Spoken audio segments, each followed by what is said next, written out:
Lucas, ta formation pour devenir un maître Math Jedi dès aujourd'hui se poursuit. Oui, maître. Merci, maître. Voici le 86e exercice.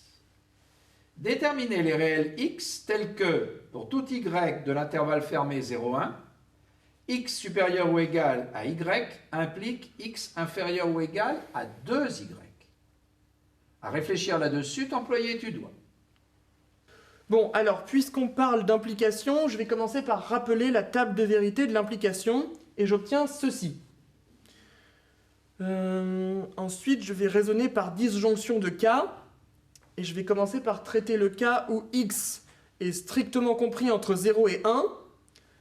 Alors, on peut avoir la configuration suivante, et en effet, pour y égale x sur 3 et 2y égale 2x sur 3, j'obtiens que x est supérieur ou égal à y et 2y est strictement inférieur à x. On a donc vrai implique faux, et d'après la deuxième ligne de la table de vérité de l'implication, j'obtiens que ceci est faux. Alors maintenant, traitons le cas où x est supérieur ou égal à 1. Alors, on peut avoir la configuration suivante. En effet, pour y égale 0,2 et 2y égale 0,4, on obtient que x est supérieur ou égal à y et 2y est strictement inférieur à x. On a donc du vrai qui implique du faux, et d'après la deuxième ligne de la table de vérité, cela montre que ceci est faux. Poursuivons. Alors le dernier cas, c'est x strictement inférieur à 0. Alors, on a l'une des configurations suivantes, et en effet, pour tout y de l'intervalle fermé 0,1, x strictement inférieur à y, et x est inférieur ou égal à 2y. On a donc du faux qui implique du vrai, et d'après la troisième ligne de la table de vérité, cela montre que ceci est vrai. Concluons.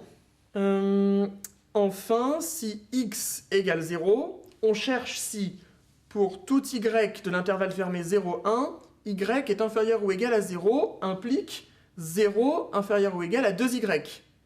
C'est-à-dire, si y inférieur ou égal à 0 implique y supérieur ou égal à 0. Je propose de raisonner à nouveau par disjonction de cas sur y cette fois. Si y est strictement inférieur à 0, alors y supérieur ou égal à 0 est faux. Et donc, la table de vérité de l'implication montre que l'implication i précédente est vraie.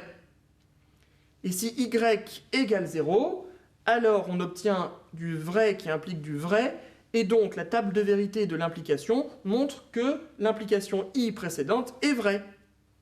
J'en conclus que l'ensemble des solutions est R-, c'est-à-dire l'intervalle moins l'infini 0, 0 inclus.